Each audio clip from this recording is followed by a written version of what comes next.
sending ripples outward like the rings of a bell. Conversation happened midstream. A boat droned alongside the doorway where someone leaned out to speak, their voices carrying across the water in rounded tones. The usual sounds of the village, the shuffle of sandals, the dry rasp of brooms across town, were replaced by the muffled splash of oars and the occasional hollow thunk of wood against wood as two vessels met gently. Even the animals adapted. Goats tethered to the higher terraces learned to watch their footings as they were led along narrow strips of dry ground. Dogs found their voices more often now, gliding freely between houses and little groups, their wakes trailing behind them in neat arrowed lines. Everywhere you looked, the light moved differently, thrown upward from the water's restless skin, so that the undersides of roofs and overhanging palms danced with shifting, liquid patterns. It was as if the village had been set afloat in a great slow mirror, and every step, every gesture, every sound was reflected back softened, slowed, and made part of the river's rhythm. The days in a flooded village unfolded with a rhythm that was not the same as in the dry months. Yet it did not feel unfamiliar. Life was still made up for the same needs and habits. Food to be prepared, work to be done, neighbors to greet. But the pace was dictated by the water's patience. A person might rise with a light, but instead of stepping into the crisp, packed earth of a courtyard, they would stand at the edge of a still pool where their own reflection looked back at them in softened shades. The morning air carried the cool breath of the flood, and it clung to the skin even as the sun began to rise higher. Tasks began in boats, the simple craft carved and patched over many seasons. Their surfaces worn smooth by years of palms pushing against their sides to steady them. A man heading to the market might paddle alone, his figure small against the wide gleam of water, the weight of his goods resting neatly in the bow. Women would sometimes travel together, each boat holding a basket of herbs, a string of fish, or a jar of milk, calling out greetings as they passed, the words stretching into a quiet morning air and returning as soft echoes. Children, too young to work but old enough to join the current, learned to keep their balances in the unsteady boats, crouching low and gripping the edges, while older hands pushed them gently towards their errands. The air smelled of wood and warmed by the sun, of the faint stench of wet rope, and of the silt that lay suspended just beneath the surface, waiting to settle back into the fields when the river pulled away again. As the day grew, so too did the life on the water. By midday, the village central spaces, once a square of hard-packed earth between the largest homes, had transformed into a meeting place for boats. Small skiffs bumped gently against one another as people exchanged not just goods but news. Which channels were deepest this week? Where fish had been most plentiful? Which field looked richest beneath the water's cover? There was a shared watchfulness, an understanding that the flood was a gift that had to be guarded carefully. Too much water in a wrong place. Too much water in the wrong place could weaken a wall or drown a young plant. Too little in a patch of soil would dry before it could be seeded. Men with poles worked along the makeshift streets, adjusting reed barriers and packed clay embankments so that the flow was slowed in some places, encouraged in others. This work was done without hurry, but without pause too. A slow, constant sending of the river's borrowed paths. The children were never far away, trailing behind in small boats or perched on shaded steps that dipped into the water, dipping their hands into the cool shallows and lifting them again to watch the drops fall back in silver beads. Above it all, the light shifted hour by hour, catching on the water so that the very air seemed to shimmer, turning the familiar shapes of the village into something dreamlike and half-remembered. as if they belonged equally to the river and to the people. Evenings in flood season carried their own kind of quiet wealth.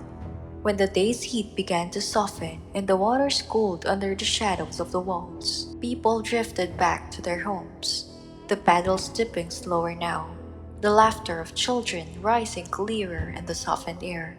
Fires were lit on the higher terraces, their lights spilling down over the water so that it seemed the river itself carried small flames in its ripples. Meals were taken outside, the boats moored within easy reach, the night sky opening wide overhead. You could hear the soft lowing of a cattle from the paddocks, the gentle splash of a dog settling in for the night, and far off, the rhythmic slap of someone fishing their journey before the darkness made the water harder to read. The smell of cooking drifted easily now. Fish grilled over embers, bread baking on warm clay, herbs crushed between palms and sprinkled into simmering pots. As darkness deepened, families would sit together, their voices low, the water moving slowly below them, carrying the moon's reflection past their doors. The village, so altered by the flood, felt not overtaken but transformed, not a place submerged, but a place expanded, where land and water wove themselves together into something whole and temporary, to be remembered long after the river drew back into its banks. The flood was never only water. It was a carrier of quiet abundance, bringing with it things the dry season could not give. Gifts gathered from far upstream and delivered slowly, without fanfare, into the waiting hands of the valley. Some of these offerings were seen right away: the fish that swam into shallows, the reeds that grew greener and taller in just a few days. Others were hidden beneath the surface, their value revealed only when the water had lingered long enough to weave its work into the land. The people knew how to read the signs, to bend low over the water and see not just what floated on its skin, but what drifted beneath, suspended in the pale light. The fish came first, slipping into the flooded fields and channels as if they had always belonged there.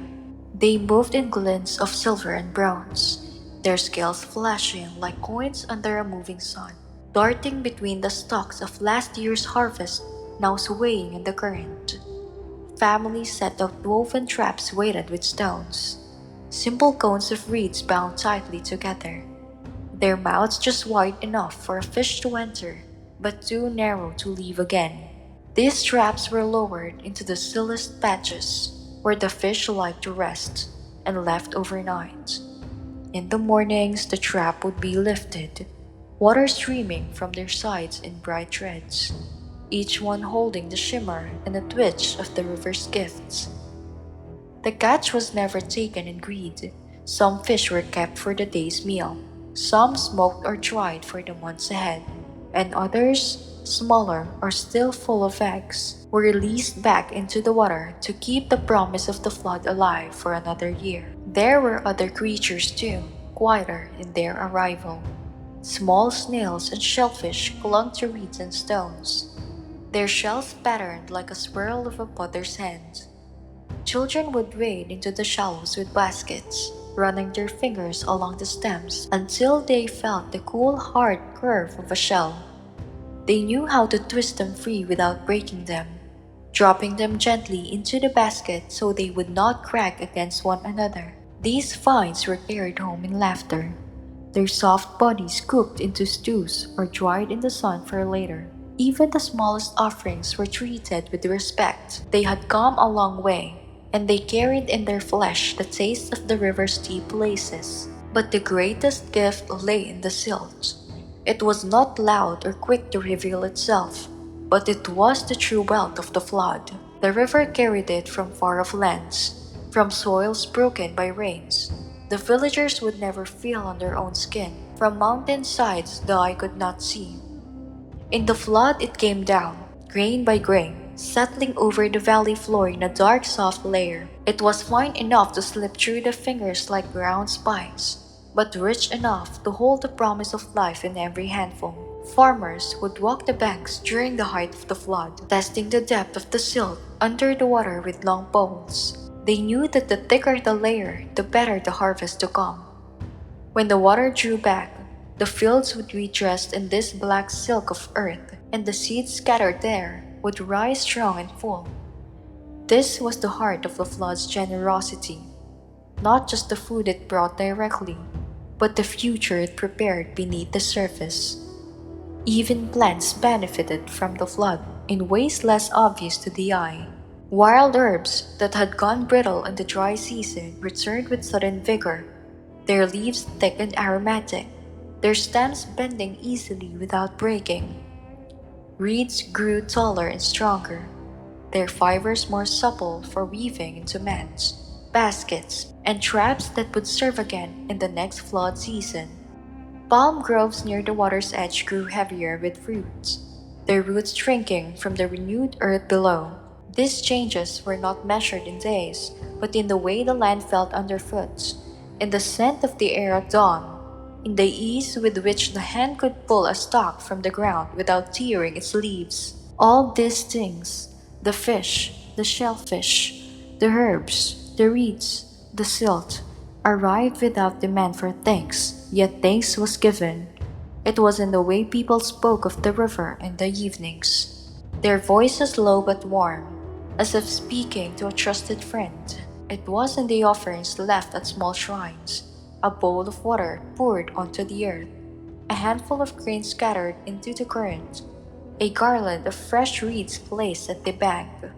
To survive the flood was to welcome it, and to welcome it was to honor not just the water, but everything it carried, visible and unseen. The retreat of the flood was not a single moment.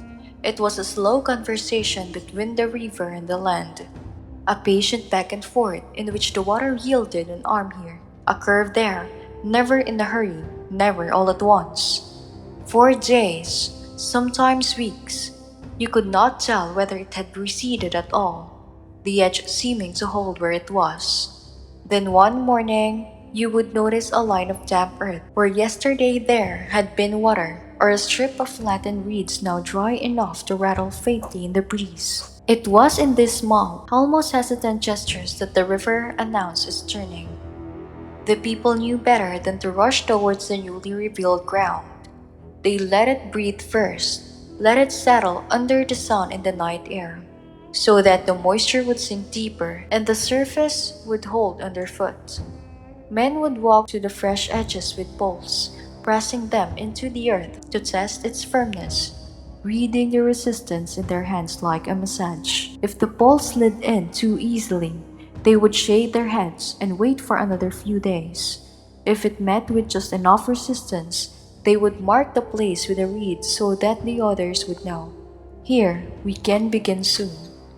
In the meantime, children came to explore the shallows, their feet sinking into the cold mud, pulling free with a soft wet sound. Their laughter floated back to the village, joined by the croak of frogs returning to the shrinking pools. When the ground was ready, the work began in the earnest, not in a scramble, but in steady, communal flow. Families moved together into the fields, the seeds carried in baskets slung from shoulders or balanced carefully on heads. The silt underfoot was cool and pliant, giving slightly with each step, releasing a scent that was both fresh and deep, as if it held the memory of distant rains and far-off mountains. Men walked in long deliberate arcs, scattering seeds from one hand while the other guided their path. Women followed with flat wooden tools, brushing the soil lightly over the seeds, tucking them into their beds as one might tuck a child into sleep. Children came after, not to work so much as to learn, to watch the way the hand must move just so, to hear the quiet remarks exchanged between the elders about which plots would ripen earliest, which might need more water carried to them in the dry weeks ahead.